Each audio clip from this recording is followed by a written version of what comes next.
하나님의 말씀 고린도전서 7장 25절 말씀 보시겠습니다. 찾으신 줄로 알고 봉독해 드립니다. 천혜에 대하여는 내가 주께 받은 계명이 없으되 주의 자비하심을 받아서 충성스러운 자가 된 내가 의견을 말하노니 내 생각에는 이것이 좋으니 곧 임박한 환난으로 말미암아 사람이 그냥 지내는 것이 좋으니라. 내가 아내에게 매였느냐 노이기를 구하지 말며 아내에게서 노였느냐 아내를 구하지 말라. 그러나 장가가도 죄짓는 것이 아니요 처녀가 시집가도 죄짓는 것이 아니로되 이런 이들은 육신의 고난이 있으리니 나는 너희를 아끼노라. 형제들아 내가 이 말을 하노니 그때가 단축하여진 고로 이후부터 안에 있는 자들은 없는 자같이 하며 우는 자들은 울지 않는 자같이 하며 기쁜 자들은 기쁘지 않은 자같이 하며 매매하는 자들은 없는 자같이 하며 세상 물건을 쓰는 자들은 다 쓰지 못하는 자같이 하라. 이 세상의 외형은 지나감이니라. 31절까지 봉독해 드렸습니다. 우리 지난 시간에 살펴보았듯이 이 세상에 살아가는 모든 사람들, 물론 성도도 포함돼서 신분들이 있죠. 물론 이제 이 고린도 교회의 배경으로 보면은 그때 당시는 이제 신분 계급이 뚜렷하게 있었습니다. 그래서 종도 있었고 자유자도 있었고 귀족도 있었습니다. 그런데 바울은 그때 당시에 도저히 생각할 수 없는, 철학으로도 도저히 알 수 없는 그런 말씀을 22절과 23절에서 말씀해 준 바가 있습니다. 주 안에서 부르심을 받은 자, 곧 성도들에게 있어서는 사회적인 신분이 종이든지 자유자든지 영적인 신분이 다시 주어진다는 겁니다. 그것이 바로 그리스도 안에서 자유자이며 또한 그리스도의 종의 신분으로 변화가 되어진다는 겁니다. 그렇기 때문에 우리는 그 놀라운 영적인 신분을 우리에게 주시기 위해서 당신의 피값으로 샀다는 거죠. 그만큼 우리 성도들이 얼마나 고귀한 신분에 앉게 되어졌는지, 또 우리가 얼마나 가치로움을 지니게 되어졌는지는 우리 그리스도의 피값을 보면은 충분히 알 수가 있습니다. 그래서 사람들의 종이 되지 말라는 거죠. 사람의 뜻에 따라서 움직이는 것이 아니라 오로지 주의 뜻에 따라서 우리가 살아간다는 것, 주의 뜻에 순종하면서 살아가는 것, 이것이 바로 성도들이 자유자로서의 또한 종으로서의 영적인 신분을 받은 자들의 삶의 모습이라는 것을 우리는 지난 시간에 확인한 바가 있습니다. 자, 오늘은 계속해서요. 이제 25절부터 28절 보면은 미혼자의 결혼 여부에 대해서 좀 더 구체적인 권면이 나타납니다.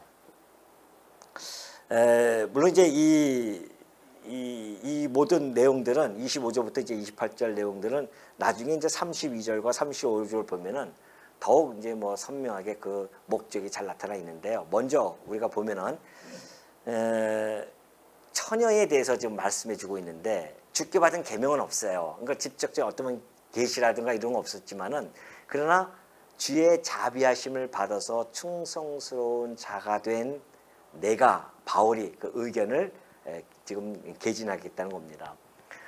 이 이야기는 여전히 주께 직접적인 계명 없었지만은 그러나 성령의 감동을 받았잖아요. 그래서 지금 이것을 내가 너희들에게 권면을 하는데, 그렇다고 한다면 그 권면에는 그 권위가 동일하게 주어질 수가 있습니다. 물론 우리는 이것을 이해할 때 항상 제가 말씀드리지만은 특히 이 고린도서는 이 시대적 배경, 1차 독자의 상황을 우리가 충분히 인지하고 이해하고 있어야만이 이런 문제들을 쉽게 우리가 풀어나갈 수가 있습니다. 그래서 이것을 막 지금 이 시대에 막 적용을 해버리면은 어려움을 겪을 수가 있거든요. 그 중에 하나가 바로 이러한 차원입니다. 자, 내 생각에는 이것이 좋다는 거죠. 바울이 곧 임박한 환난으로 말미암아서 사람이 그냥 지내는 것이 좋으니라. 제가 처음에 말씀드렸듯이 그때 당시에 이제 환난이 예수님께서 이미 예언해 주셨고 예루살렘 환난뿐만이 아니라 성도들 예수님이 내가 부활 승천하고 나면 너희들이 내 이름으로 인하여 핍박을 받을 것이다라고 했던 그러한 예언의 말씀도 있었습니다. 바울은 그걸 너무나 잘 알고 있었죠. 그렇기 때문에 이제 환난이 점점 단축하고 오고 있는 중이었습니다.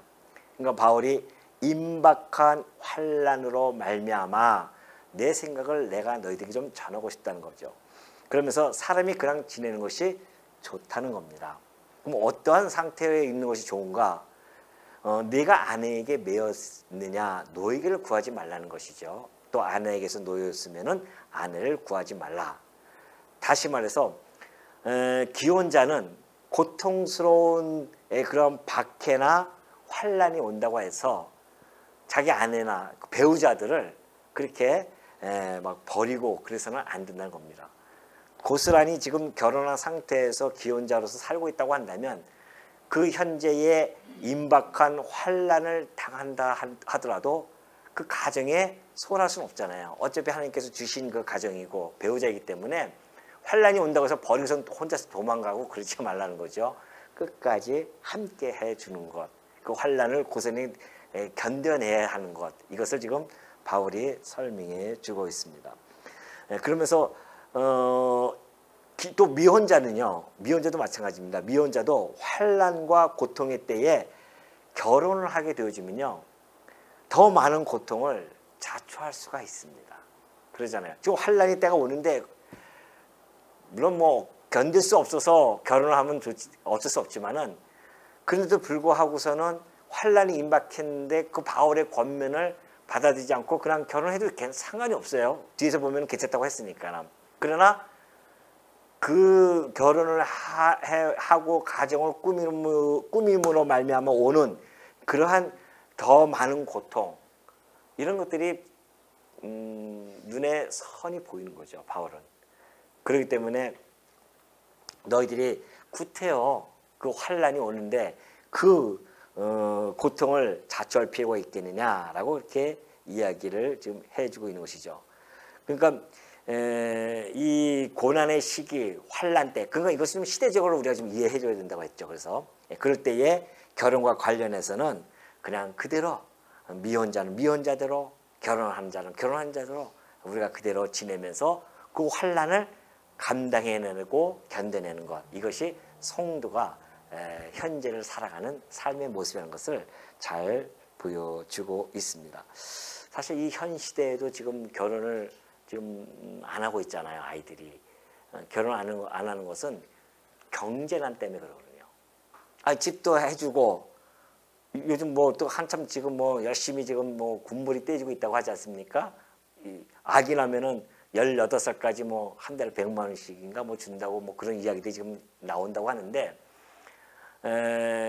이 우리나라의 이 인구에 대한 문제를 해결하기 위해서는 그런 아주 그냥 정말 온 국민이 함께 그렇게 머리를 맞대고 정말 그쪽으로 전적으로 그렇게 많은 예산이 투입됐는데도 안 되잖아요. 지금 아주 그냥 극단적인 그런 상황까지 그냥 막 몰아줘야 됩니다. 사실은.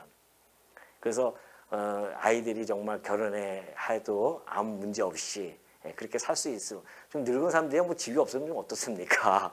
아주 젊은 사람이 지금 일단 결혼해서 아이를 낳아야 되니까 그것이 이제 세상에서 지금 우리가 현 시대를 바라보는 그런 지금 세태인데, 아니 경제난 때문이라도 그렇게 결혼하기 싫어하고 힘들어하는데 한차 임박한 환난이 오는데 결혼한다고 하는 것은 참 고통스러운 거죠. 바울은 그것을 지금 알고서 그렇게 우리 당신의 사랑하는 지체이기 때문에 그렇게 그들에게 좀 이야기해 준 겁니다. 그러면서 28절 보면 그러잖아요. 그러나 장가가도 죄짓는 것이 아니요 처녀가 시집가도 죄짓는 것이 아니로되 이런 이들은 육신의 고난이 있단 말입니다. 그래서 나는 너희를 아끼노라 그러잖아요. 바울이 너무 아꼈어요. 분명히 저 길로 가면 고난이 있는데 얼마나 안타깝습니까? 그러니까 권면을 하지만은 그럼에도 불구하고 우리가 가지고 있는 성정들이 있기 때문에 그렇다고 해서 너희가 장가 간다고 해서 죄지는 것도 아니고 걱정하지 말고 또 우리가 처녀가 시집가는 것도 죄지는 것이 아니라는 것입니다. 다만 너희들이 육신의 고난이 있는 것은 우리가 알고 그것을 행해야 되고 내가 너희를 이만큼 아끼기 때문에 권면하는 거니까 그 권면을 내가 잘 지혜롭게 들어서 잘 대처해 줬으면 좋겠다라는 생각을 하고 있는 것이죠. 전달해 주고 있는 것이죠. 근데 사실 이제 이걸 보면은 어떻게 보면 단순하게 어떤 고통, 환난으로 오는 그 고통이 주된 목적이 되어져서 이런 것들을 우리가 지금 권면해 주고 있나 보다라고 생각하면 그것도 맞지만은 그러나 사실은 바울이 그러한 권면을 하는 데는 더 깊은 주된 목적이 있죠. 그것은 바로 고통 너머에 있는 주님을 섬기는 것에 사실은 주안점이 있는 겁니다. 바울은.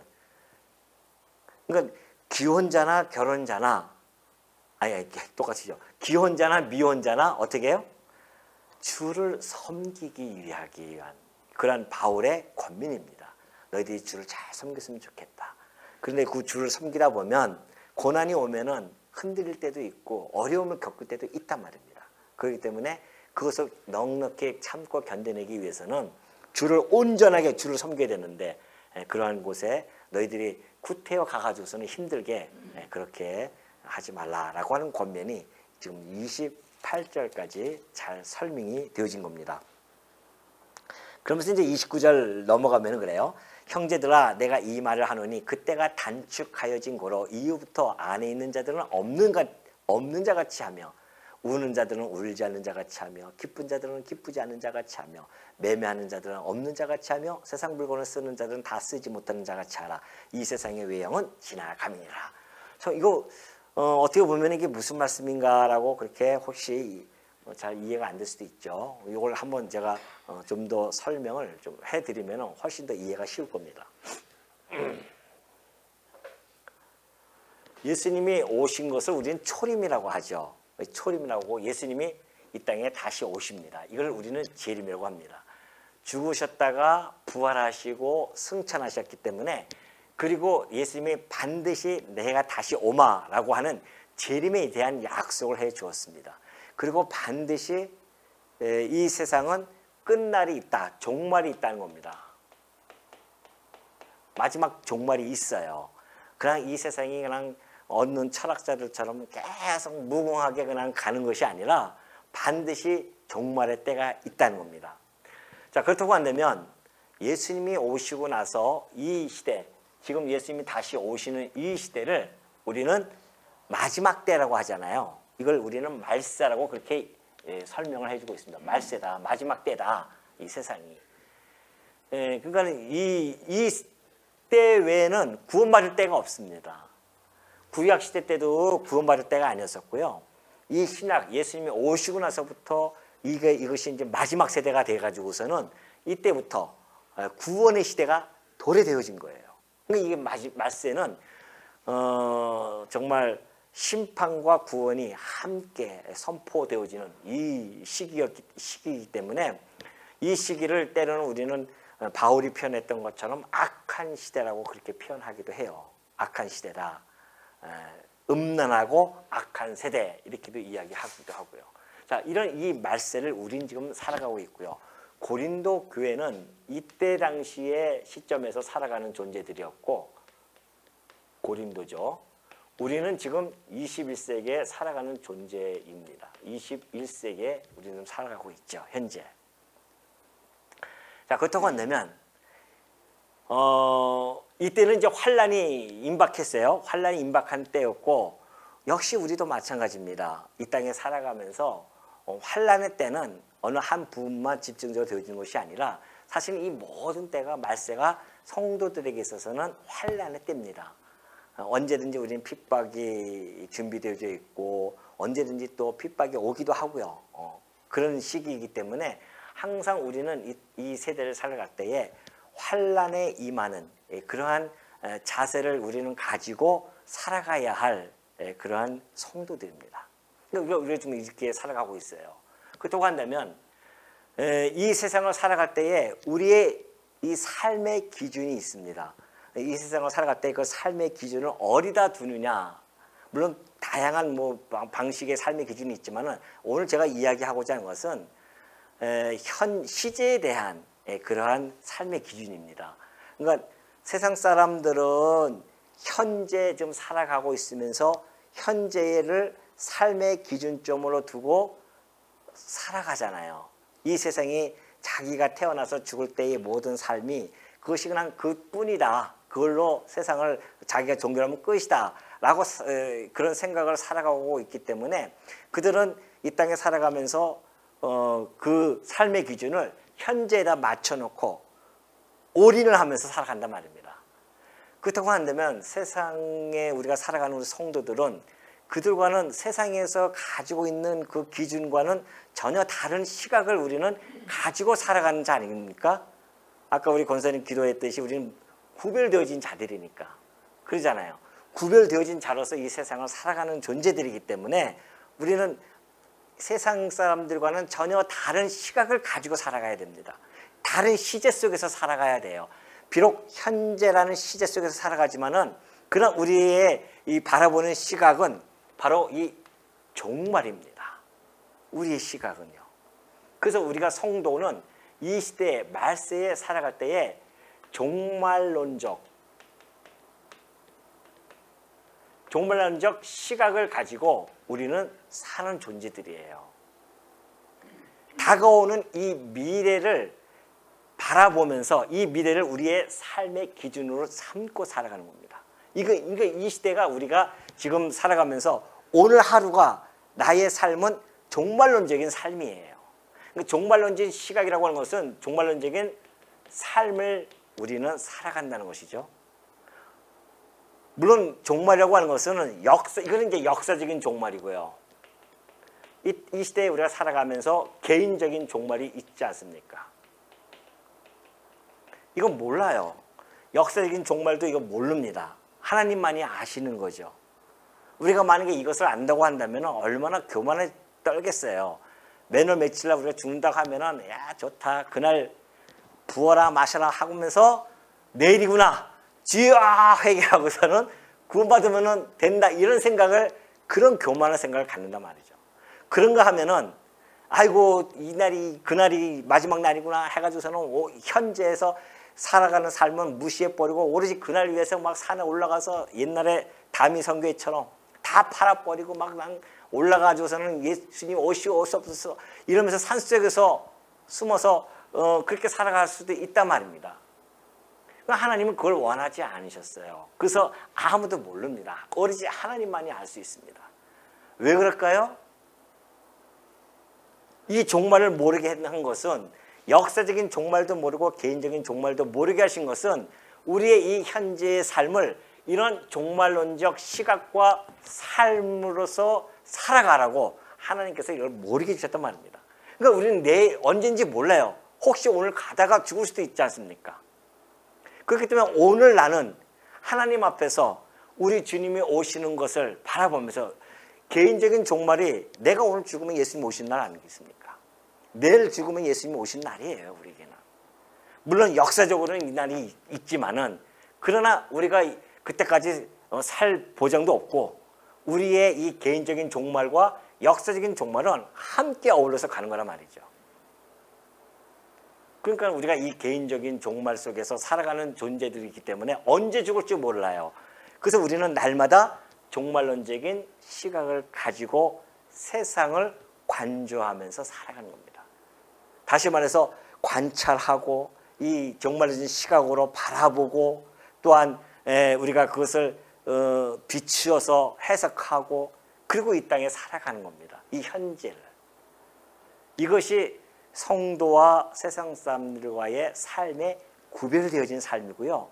보는 시각이 전혀 다른 겁니다.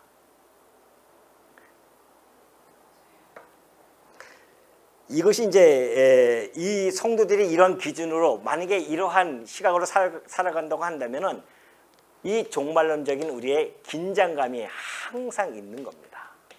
우리는 매일매일 긴장하고 살아가는 거예요. 이 스트레스가 아니라 이건 스트레스적인 긴장이 아닙니다. 우리가 종말론적인 긴장감을 가지고 오늘도 깨어서 어떻게 해요? 근신해서. 긴장감이 뭐예요? 깨어 근신하는 겁니다. 근신함. 깨어서 근신하고 살아가는 거예요. 매일매일. 이것이 우리가 영적인 이 종말론적인 긴장감 속에서 살아가는 성도들의 모습이라는 것을 잘 보여주고 있죠. 바울이 지금 그것을 설명해 주고 있는 겁니다.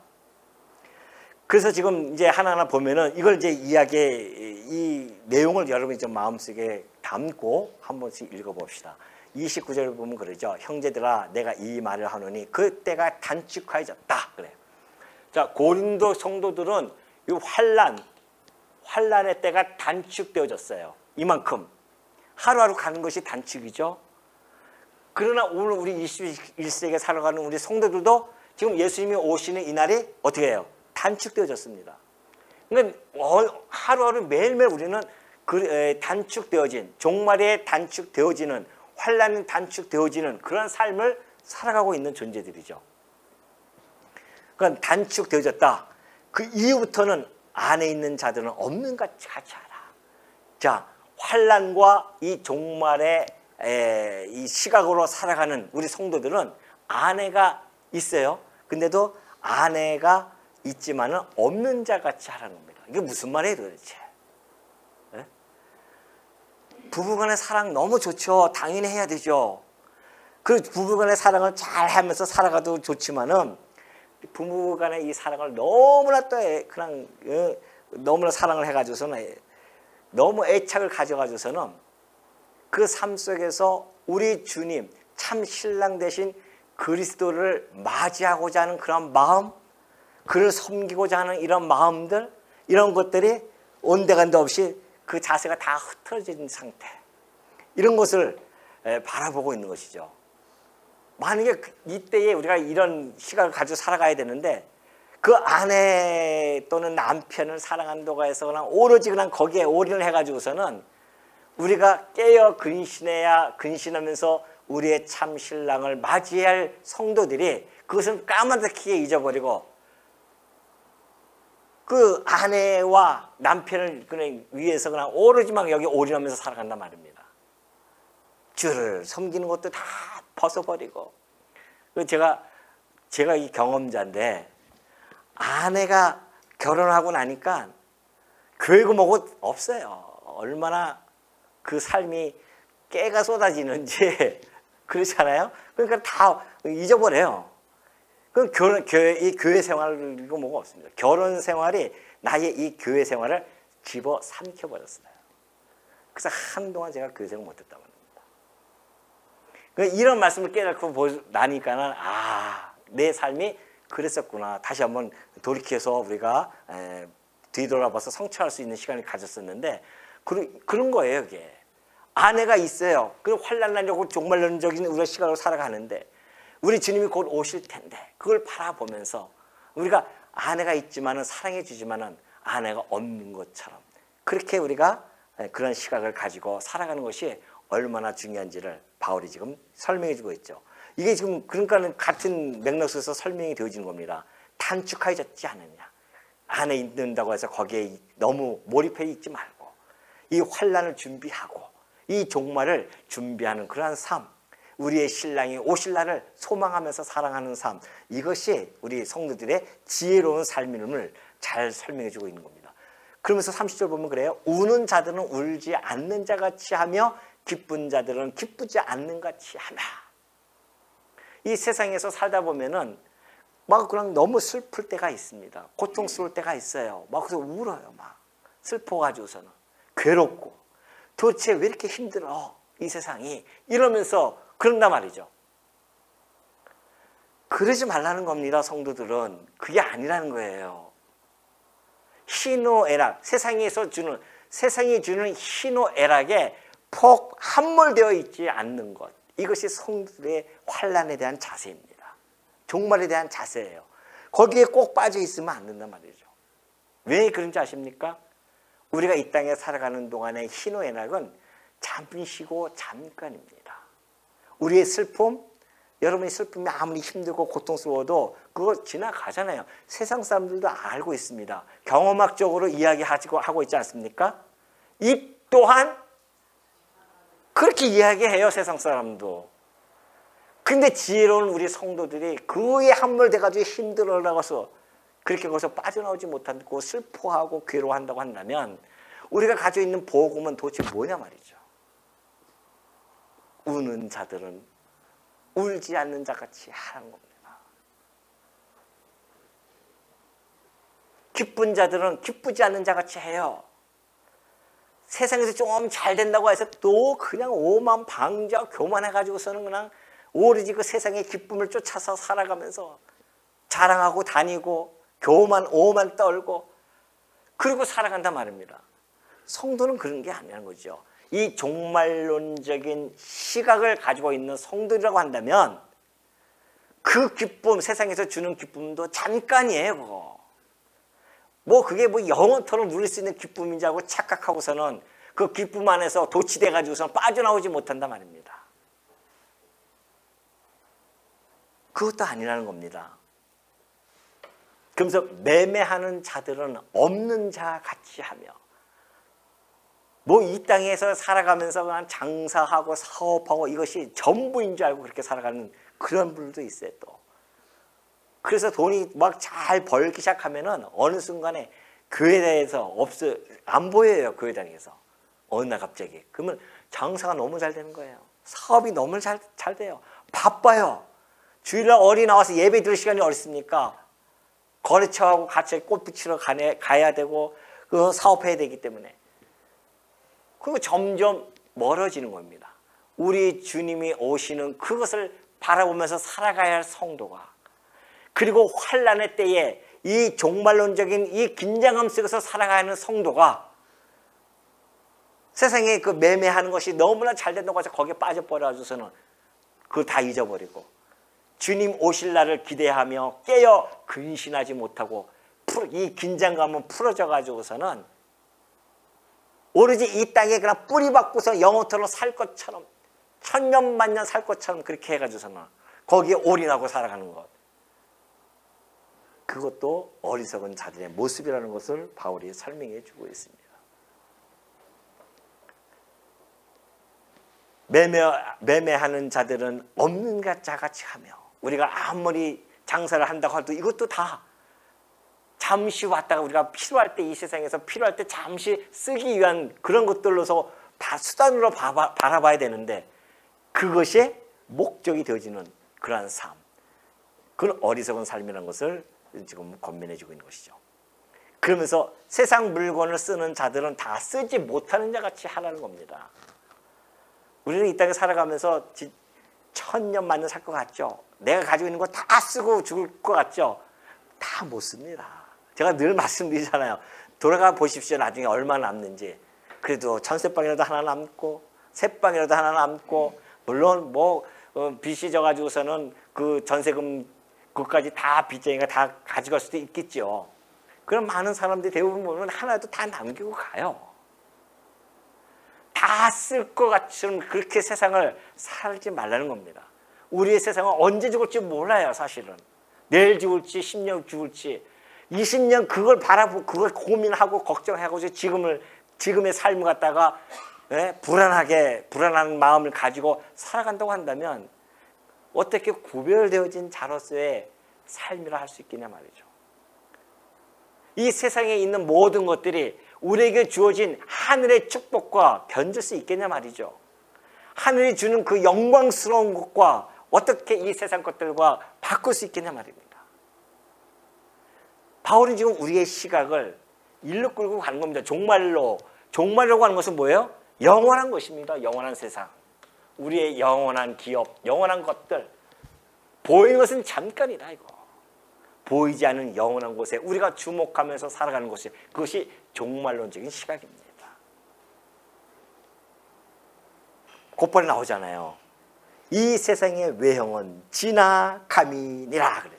이 세상은 다 지나갑니다. 잠시 왔다 가는 세상입니다. 그 잠시 왔다 가는 세상에 뭘 그렇게 얼굴 찌푸리고 힘들게 그렇게 사시냐 말이죠. 고통이 오면은 뭐 얼마나 고통이 오는데요. 이 역사 속에서 수많은 고통을 당한 사람들이 얼마나 많이 있습니까? 이런 좋은 세상에 살아가면서 무슨 고통스럽다고 그렇게 고난 힘들고 괴롭다고 그렇게 살아갈 필요가 없다는 거죠. 성도들은 아무리 어떠한 고난이 온다 할지라도 죽기 뿐이 더하겠습니까? 죽음이라고 하는 것은 영원한 천국에 가기 위한 관문일 뿐이잖아요. 우리에게는. 근데 뭐가 두렵습니까? 이 세상에서 어떠한 고통이 와서 우리에게 눈물을 준다 한들 그것이 하나님의 사랑에서 끊을 수가 없다는 거 아니겠습니까? 우리는 그 하나님의 사랑을 받고 살아가는 자들인데 이 땅에 잠시 눈 깜빡하고 지나가는 세상 아닙니까? 찰나와 같은 세상이고 안개와 같은 세상이에요. 이 세상은. 여러분 지금까지 살아온 세상을 뒤돌아보려니까요. 어떻게 온 것 같아요 지금? 네? 눈 깜빡하고 온 거예요 지금. 저도 이 시대에 지금 보니까는 눈 깜빡하니까 벌써 이렇게 나이가 먹었어요. 20대만 되더라도 저 60대는 어떻게 살아갈까? 저 시대는 어떻게 저 60대 분들은 어떻게 마음을 가지고 어떻게 살아갈까? 그러면서 그렇게 내가 20대를 지나왔는데 제가 지금 60대가 아니겠습니까 지금. 그것이 바로 눈 깜빡하고 왔어요. 그러면 앞으로 20년 30년 눈 깜빡하는 거는 뭐 눈 깜빡도 아니에요. 반쪽만 가물면 벌써 아마 이제 무덤가에 누워가지고선 계실지도 몰라요 우리가. 이 세상 외형은 다 지나갈 것들입니다. 여기에 연연해하지 마세요. 우리가 이런 곳에서 연연하고 산다고 하는 것은 이 현재적인 이 세상사에 우리가 과도한 몰두를 하고 산다고 하는 것은 얼마나 어리석은 삶인 줄을 바울은 지금 경고해주고 있는 겁니다. 우리 이 종말이 임박한 때를 살아가는 우리 성도들에게 있어서는 이런 이 세상 현세적인 문제들에 너무 얽매일 필요가 전혀 없습니다. 우리 신랑 되신 예수 그리스도께서 곧 오실 것인데 그 그리스도를 신랑 되신 그리스도를 잊어버리거나 또는 무관심하는 그런 삶을 살아간다고 한다면 그것이 얼마나 성도로서의 그 품위를 떨어뜨리는 삶이 아니겠느냐라는 것을 바울은 지금 교훈을 해주고 있습니다. 그래서 결혼을 비롯한 이 사회적인 관계들 다 사라질 것들입니다. 그리고 이 매매를 비롯한 모든 경제적인 활동 다 사라질 것들이에요. 세상의 뭔가 제도들, 관계들 이때가 되면 다 사라집니다. 그러나 내 개인적인 종말 앞에서 내가 도달하면 다 사라질 것들 아니겠습니까? 그러니 이 없어질 이 세상의 것 너무 연연하고 우리가 살아갈 필요는 없습니다. 성도는.